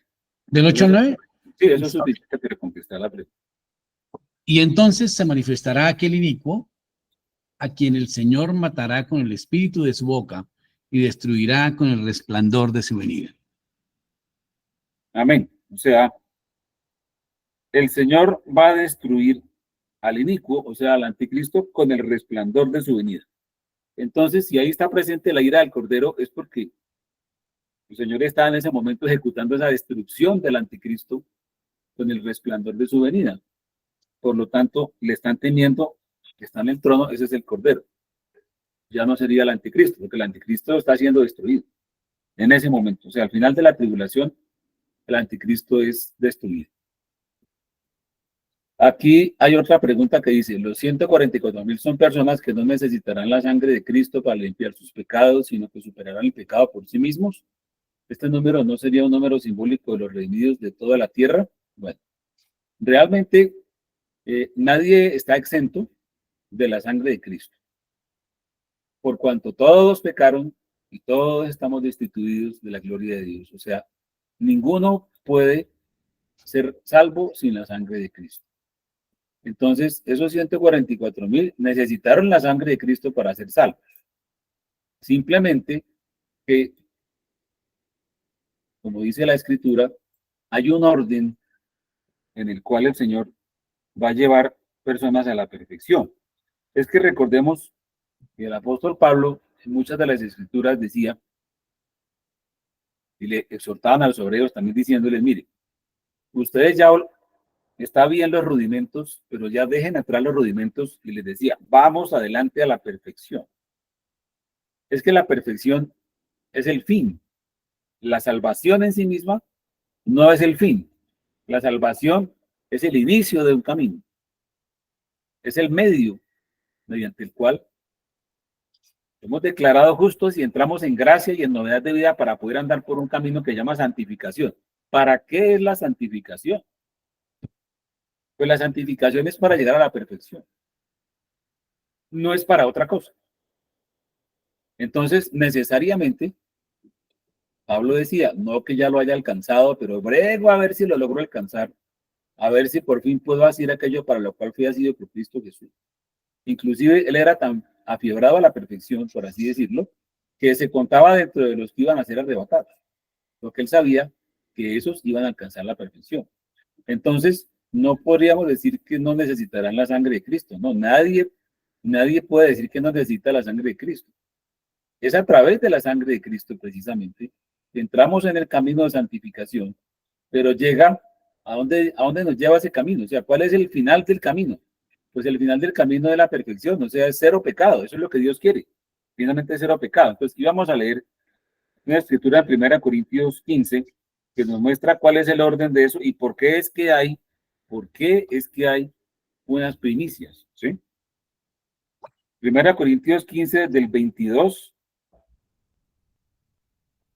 al 26. Porque así como Adán todos mueren, también en Cristo todos serán vivificados, pero cada uno en su debido orden. Cristo las primicias, luego los que son de Cristo en su venida, luego el fin, cuando entregue el reino al Dios y Padre, cuando haya suprimido todo dominio, toda autoridad y potencia. Porque preciso es que Él reine hasta que haya puesto a todos sus enemigos debajo de sus pies. Y el postrer enemigo que será destruido es la muerte. Eso, el postrer enemigo que será destruido es la muerte. Pero hay un orden. Son tres. Dice, primero, Cristo las primicias. O sea, Cristo es las primicias de lo que tiene que ser. Cristo resucitó y glorificó su cuerpo. Luego los que son de Cristo en su venida. Ahí está. Ese es el segundo contingente de personas que alcanzan la perfección. Luego el fin, cuando entrega el reino al Dios y Padre. Pues, al final va a haber otra resurrección. Pero básicamente, la segunda, el segundo evento es los que son de Cristo en su venida. Entonces, esos alcanzan la estatura de Cristo. ¿Por qué razón? Porque es que el Señor Jesucristo dice, bástale al discípulo ser como su maestro. ¿Sí? Él quiere, porque Él lo quiere así, de donde yo estoy, vosotros también estáis, les dijo a sus discípulos. El Señor le dijo a la iglesia de la Odisea, y al que el que venciere, le daré que se siente conmigo en mi trono. O sea, porque el Señor está prometiéndole a una iglesia que primero ha sido tremendamente reprendida por su tibieza, por su mediocridad, por su desnudez, por su falta de visión, porque no ve nada, porque fuera de eso es presumida y ni siquiera lo sabe. Porque le promete a esa iglesia, o a los de esa iglesia, que el que venciere ahí, le daré que se siente conmigo en mi trono, así como yo me he sentado con mi Padre en mi trono. Pues porque de esa iglesia, que representa, en la lectura cronológica, representa la iglesia del último tiempo, los que van a la última iglesia, o sea, la iglesia mediocre que estamos viviendo en este momento, pues de esa iglesia, los que venzan, a los que venzan la marca de la bestia, básicamente, Jesús les prometió que iban a reinar con él. Y entonces lo va a cumplir. Pero ¿qué se necesita para reinar con Cristo? Pues lógicamente eso tiene unas condiciones. ¿Y cuáles son esas condiciones? Pues que hay que ser como Cristo. O sea, hay que ser perfectos. ¿Y cómo se evidencia que son perfectos? Pues porque ese templo de Dios es abierto en el cielo y en él se ve el reflejo de la imagen de Cristo, o sea, se ve el arca del pacto. Pues ya pueden impartir justicia porque es Cristo actuando a través de ellos en modo de perfección. Es la restauración de todas las cosas. Es lo que el Señor quiere hacer. Ese es el parte del misterio de Dios. O sea, la redención en el Señor es completa. La redención del alma, primeramente del espíritu, porque el espíritu está muerto y vive cuando conocemos al Señor. Luego nuestra alma es ganada, es redimida a través de la sangre de Cristo y luego es ganada a través de la santificación, para finalmente poder ganar el cuerpo y poder redimir el cuerpo y ser como Cristo con un cuerpo glorioso. Ese es el orden. Entonces, que si el número es literal o simbólico, pues en este momento no podemos, no es relevante, pero básicamente todos necesitamos la sangre de Cristo. O sea, el que diga que no la necesita, pues eso es una herejía, porque finalmente necesitamos a Cristo y si no es por Cristo no somos absolutamente nada. Él es el que nos va a redimir. Simplemente que a través de la santificación nos va a llevar a hacer a su imagen, exactamente como Él es. Creo que ya no hay más preguntas. Bueno, entonces, continuamos, hermano Miguel. Sí, señor. ¿Me podría rectificar cuál es la cita?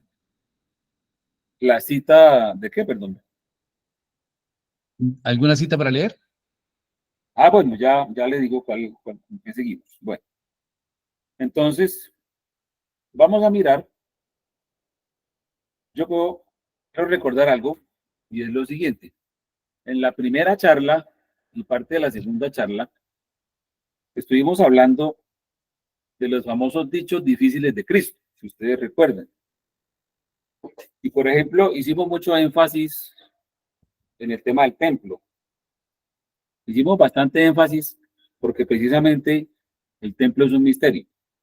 Cuando el Señor Jesucristo habló de que destruiré este templo y en 3 días yo lo reedificaré, y que nadie entendió porque estaba en el templo de Herodes, y hablando del templo, en el templo de Herodes, pues todo el mundo entendía que hablaba de ese edificio. Pero después los discípulos, cuando Jesús resucitó, se dieron cuenta que hablaba del templo de su cuerpo. Después de eso, Pablo nos dice que el templo del Señor es su cuerpo, pero no solamente su cuerpo físico, porque el cuerpo físico de él se fue.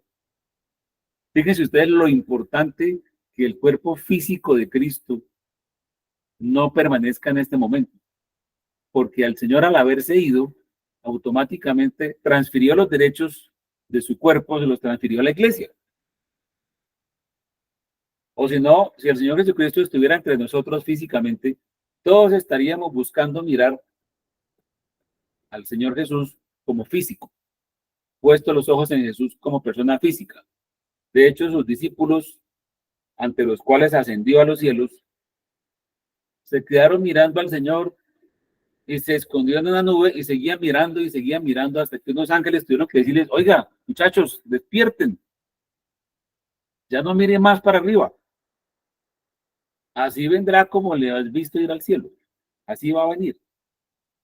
Ya no miren más para allá.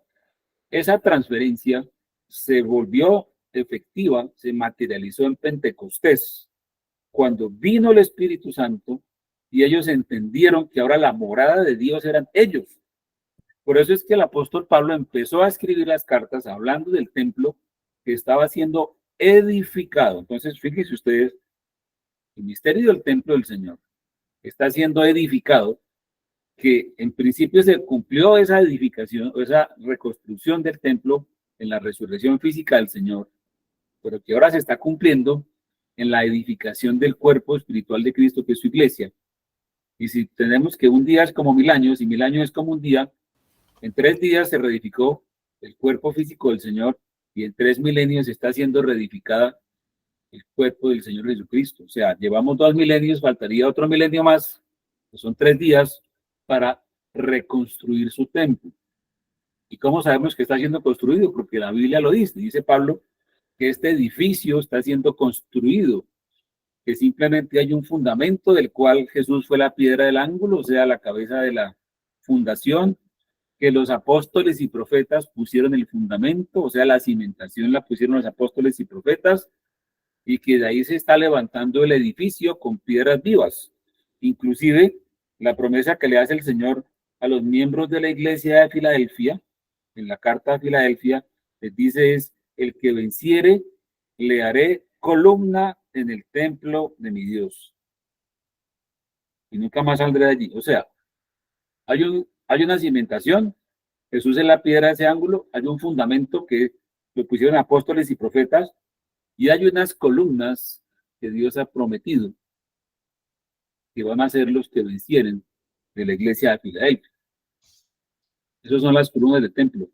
Y el resto, todos los miembros, somos piedras vivas, lo dice también la Escritura.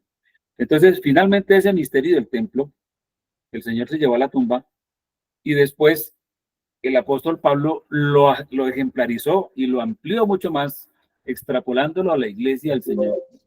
Es un misterio y fíjese que se ha estado descubriendo poco a poco en el Nuevo Testamento cuál es el templo verdadero del Señor. Entonces, esos dichos difíciles de Cristo contienen secretos y que terminan volviéndose escatológicos también.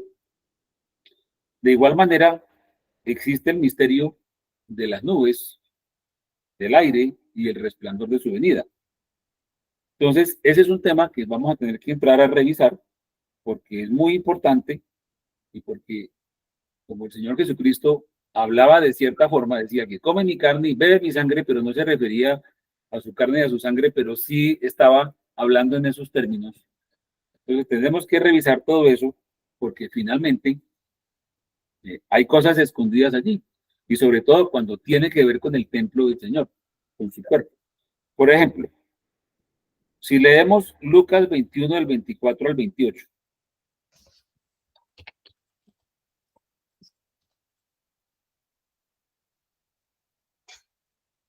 Del 24 al 28. Sí, señor. Caerán a filo de espada y serán llevados cautivos a todas las naciones, y Jerusalén será hollada por los gentiles hasta que los tiempos de los gentiles se cumplan. Entonces habrá señales en el sol, en la luna y en las estrellas, y en la tierra angustia de las gentes, confundidas a causa del bramido del mar y de las olas, desfalleciendo los hombres por temor y la expectación de las cosas que sobrevendrán en la tierra, porque las potencias de los cielos serán conmovidas. Entonces verán al Hijo del Hombre que vendrá en una nube con poder y gran gloria. Cuando estas cosas comiencen a suceder, erguíos y levantad vuestra cabeza, porque vuestra redención está cerca. Ok, hasta ahí está bien. Entonces, ¿por qué lo leímos así? Para mostrar que la destrucción de Jerusalén finaliza con que caerán a filo de espada y serán llevados cautivos a todas las naciones, que Jerusalén será hollada por los gentiles hasta que los tiempos de los gentiles se cumplan. Y entonces, ¿cuándo? Cuando los tiempos de los gentiles se cumplan, habrá señales en el sol, en la luna y en las estrellas. Estas señales del sol, la luna y las estrellas, ya como que nos es conocido, que son las señales de la venida del Hijo del Hombre. Y efectivamente, después de que mencionan una serie aquí de eventos catastróficos, dice que las gentes confundidas a causa del bramido del mar y de las olas. Acordémonos que las trompetas mencionan ese tipo de eventos catastróficos, temor y la expectación de las cosas que sobrevendrán en la tierra. Las potencias de los cielos serán conmovidas, dice. Entonces, otra vez la palabra entonces, recordemos que el uso de la palabra entonces, estamos situándonos en el mismo contexto cronológico de tiempo presente. Entonces verán al Hijo del Hombre que vendrá en una nube con poder y gran gloria. Pues aquí, por ejemplo, el Evangelio de Lucas menciona al Señor en una nube. El Evangelio de Mateo, cuando leímos Mateo 24, del 29 al 31, decía que verán al Hijo del Hombre viniendo sobre las nubes del cielo. Sobre las nubes del cielo. Aquí dice que en una nube. Yo pregunto una cosa. Si el Señor Jesucristo dice que lo van a ver en una nube, pues si usted lo ve sobre la nube, digamos que lo puede ver con claridad. La nube está debajo de él. Pero si usted lo ve en una nube, ¿cómo hace para verlo? Si está dentro de la nube. Bueno, miremos el contraste dicho por Marcos 13, del 24 al 27.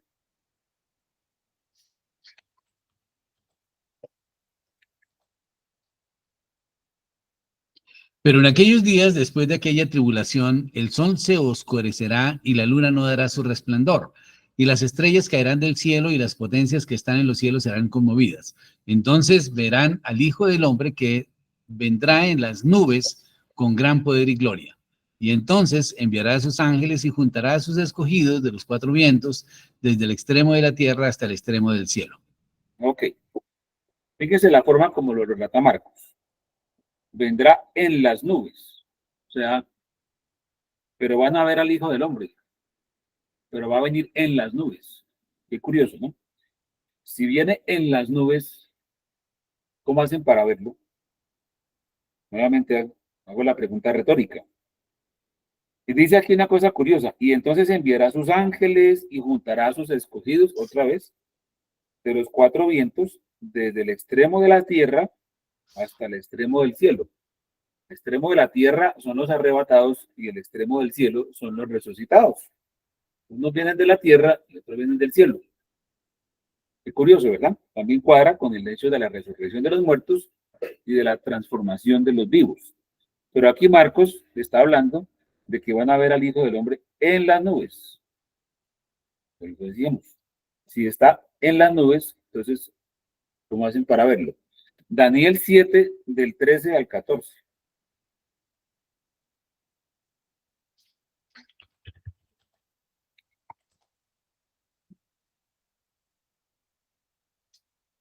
Miraba yo en la visión de la noche, y he aquí con las nubes del cielo venía uno como un hijo de hombre, que vino hasta el anciano de días y le hicieron acercarse delante de él. Y le fue dado dominio, gloria y reino para que todos los pueblos, naciones y lenguas le sirvieran. Su dominio es dominio eterno, que nunca pasará, y su reino, uno que no será destruido. Ok. Entonces aquí al profeta Daniel también le fue dado ver la venida del Hijo del Hombre, porque él dice que venía como un hijo de hombre. Dice, y he aquí con las nubes del cielo. con las nubes. O sea, como si estuvieran a un costado de él, con las nubes del cielo. Bueno, ahora Hechos 1, del 6 al 11.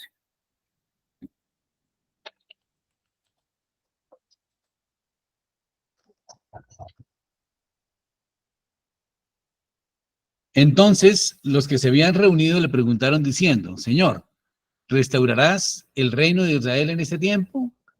Y les dijo, no os toca a vosotros saber los tiempos o las sazones que el Padre puso en una sola potestad, pero recibiréis poder cuando haya venido sobre vosotros el Espíritu Santo, y me seréis testigos en Jerusalén, en toda Judea, en Samaria y hasta lo último de la tierra. Habiendo dicho estas... Ok.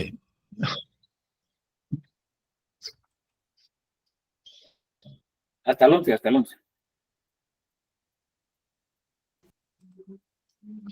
Y habiendo dicho estas cosas, viéndolo ellos, fue alzado y le recibió una nube que le ocultó de sus ojos.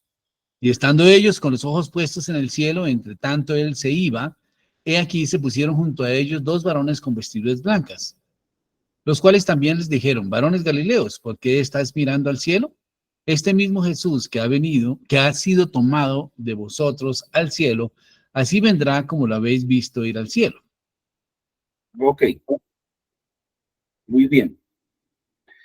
Entonces, dice el versículo 9, habiendo dicho estas cosas, viéndolo ellos, fue alzado y le recibió una nube que le ocultó de sus ojos. Y ellos seguían mirando, dice ahí, entre tanto que él se iba. O sea, él se iba al cielo, ¿pero dónde? En una nube que le ocultó de sus ojos. O sea, ya no lo veían. Veían la nube, pero seguían mirando, ¿cierto? Entonces aparecieron esos varones y les dijeron, este mismo Jesús que ha sido tomado de vosotros al cielo, ¿cómo fue tomado de ellos al cielo? Que fue puesto dentro de una nube y no se veía. Así vendrá como le habéis visto ir al cielo. O sea, ¿cómo va a venir? Digamos que en una nube. Pero entonces, ¿va a ser visible o no va a ser visible? Ahí es donde está el asunto interesante de analizar, ¿cierto? Y entonces uno se podría preguntar, ¿por qué desde Daniel en adelante se habla de las nubes? O sea,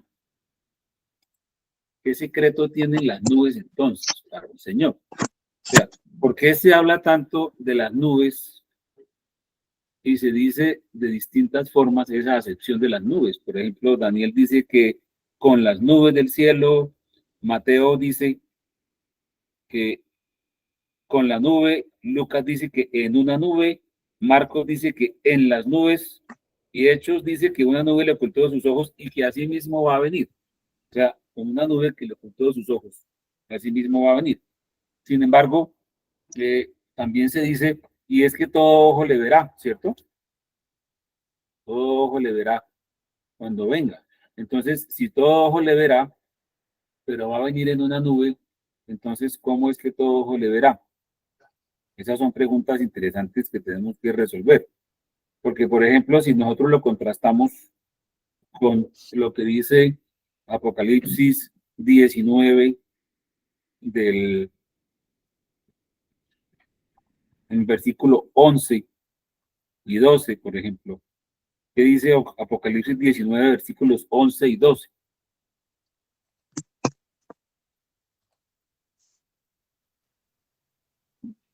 Entonces vi el cielo abierto, y he aquí un caballo blanco, y el que lo montaba se llamaba Fiel y Verdadero, y con justicia juzga y pelea. Sus ojos eran como llama de fuego, y había en su cabeza muchas diademas, y tenía un nombre escrito que ninguno conocía sino él mismo. Ok. Entonces, aquí, por ejemplo, en Apocalipsis 19, que ya es la batalla de Armagedón. Recordemos que la batalla de Armagedón ocurre al final de las copas de ira, pero el arrebatamiento ocurre al final de la séptima trompeta, la cual da inicio a la ira del Señor, según lo que acabamos de leer en Apocalipsis 11, cuando dice el versículo 18 que llega el tiempo de destruir a los que destruyen la tierra, o sea, da inicio a las copas de ira. Al final de las copas de ira, entonces viene el Señor Jesucristo con el cielo abierto. Es la única expresión en la cual no se mencionan las nubes. Todas las otras expresiones en las cuales se habla de la venida del Hijo del Hombre siempre está acompañado del tema de las nubes. Se exceptúa Armagedón, o sea, cuando ya el Señor va a venir a instaurar su reino milenial, se presenta físicamente sin nubes. ¿Por qué razón? En las otras veces siempre es con nubes. No estamos hablando del mismo evento, ¿verdad? No puede ser el mismo evento, porque todos esos anteriores que se refieren a la resurrección de los muertos y a la transposición de los vivos, la lectura de la venida del Señor es en nubes, con nubes o sobre las nubes, y según Hechos es escondido en una nube. Entonces, ¿por qué razón con nubes y por qué razón al final sin nubes? Parece que Dios tiene un misterio con el tema de las nubes. Y recordemos que como el Señor Jesucristo tenía sus secretos, sus grandes secretos, así como lo que estuvimos revisando alguna vez, el misterio del templo, que él lo reconstruía en 3 días, el misterio de la roca, cuando Jesús le dijo a Pedro, tú eres roca y sobre esta roca edificaré mi iglesia, sobre esta piedra, pero la roca, ¿quién era? Pues la roca era Cristo, y la roca es Cristo, todos sabemos que la roca es Cristo. En este momento, cuando le dice, tú eres roca, pues sí, tú estás identificándote conmigo que soy la roca. Lo dijo de esa forma, pero la roca es él. No es que la iglesia se edifique sobre el papado, como lo interpretan algunos. Cuando el Señor dice, tomad esto, este es mi cuerpo y esta es mi sangre, entonces les pasa un pan y este es mi cuerpo y esta es mi sangre, les pasa un vino, y lo interpretan como que es que literalmente ese es el pan y esa es la sangre de Cristo. No, eso no es ninguna transustanciación, es simbólico, pero el Señor hablaba de esa forma. O cuando les dice que el que ve, come mi carne y bebe mi sangre, etcétera. O sea, los famosos dichos difíciles de Cristo que en algún momento estuvimos analizando en las primeras charlas, nos abren una puerta para entender una cosa, que el Señor Jesús cuando hablaba cosas en misterio, las hablaba así. De igual manera, en la escritura, si nos podemos analizar, por ejemplo, si el Hijo del Hombre viene en las nubes, ¿cómo es que lo van a ver todos? O sea, ¿hay un misterio? Necesariamente. Pues porque hay cosas que no son tan evidentes. Es como cuando ahorita estuvimos estudiando el tema de la restauración de Israel, que todo Israel será salvo, pero finalmente solo un remanente. ¿Y por qué? Entonces ya explicamos por qué. Porque es que todo Israel se refiere a todos los que son hijos de la promesa en Israel. Porque Israel para el Nuevo Testamento es los hijos de la promesa.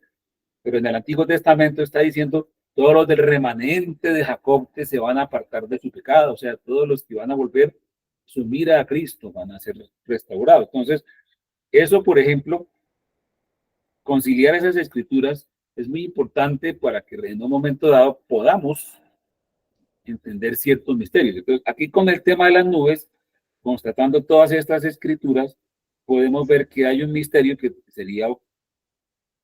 valdría la pena estudiar. Miremos finalmente esta escritura de Malaquías 3, del 1 al 5.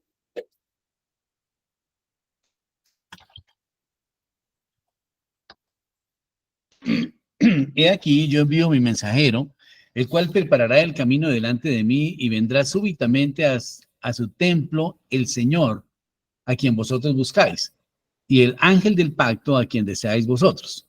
He aquí viene, ha dicho Jehová de los ejércitos. ¿Y quién podrá soportar el tiempo de su venida?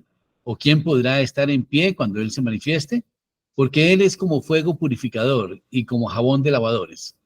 Y se sentará para afinar y limpiar la plata, porque limpiará a los hijos de Leví, los afinará como a oro, como a plata, y traerán a Jehová ofrenda en justicia.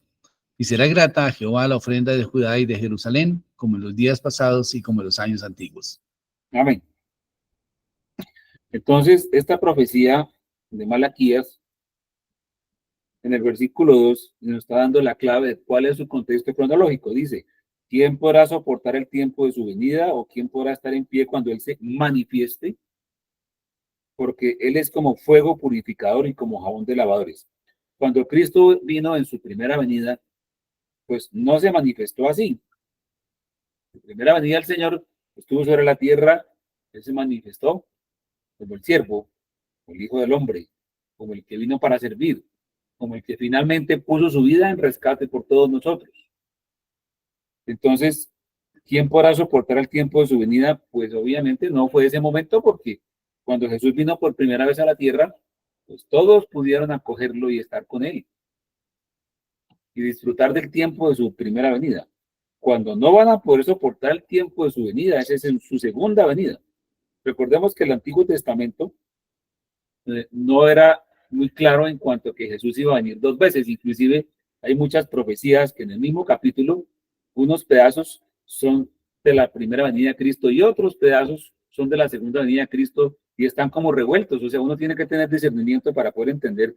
Esto se refiere a la primera venida, es una profecía mesiánica, y esto se refiere a la segunda venida, es una profecía escatológica, pero están allí revueltos. Eso no era muy claro para las personas en el Antiguo Testamento. Ya en el Nuevo Testamento tenemos claridad de que el Señor Jesús iba a venir dos veces, pero eso se nos aclara en el Nuevo Testamento, no tanto en el Antiguo. Entonces aquí, por ejemplo, este versículo 2 nos dice que esto se refiere a la segunda venida. Entonces, ¿qué va a pasar en esa segunda venida? Dice, envío mi mensajero delante de ti. O sea, va a venir primero, algo así parecido a lo de Juan Bautista, que muy seguramente serán los dos testigos, y dice, vendrá súbitamente a su templo, a su templo. Vendrá súbitamente ¿a dónde? A su templo, ¿ya? Eso es muy importante. ¿Y cuál es el templo del Señor? La iglesia. Ahí va a venir súbitamente el Señor. Y esa es la venida del Hijo del Hombre. A su templo, el Señor a quien vosotros buscáis, el ángel del pacto, o sea que es Cristo, a quien deseáis vosotros. Y aquí viene. ¿Por qué relaciona esto con que Él es como fuego purificador y como jabón de lavadores? Y dice que se sentará para afinar y limpiar la plata, porque limpiará a los hijos de Leví, los afinará como a oro y como a plata. ¿Por qué dice eso? Pues porque esa es la tribulación que tiene como objetivo limpiar y purificar. Limpiar y purificar. No se llega a la perfección, no se llega al 100% sin pasar por el 99 y a su vez por el 98. O sea, tiene que llegar a eso a través de la tribulación. La tribulación es para perfeccionar al pueblo de Dios. Y la gran tribulación es para sacar un remanente que pueda ser digno de vencer la muerte a través de la sangre de Cristo, porque serán sin mancha delante del trono de Dios. Ahí está en la profecía Malaquías, nos dice, vendrá súbitamente a su templo. El Señor viene primeramente a su iglesia, a su templo. Cuando se manifieste al mundo, ya es para destrucción de todos los que quedaron allí, de todos los ejércitos, pero Él viene primeramente a su templo. Bueno, yo creo que por ahí podemos hoy terminar.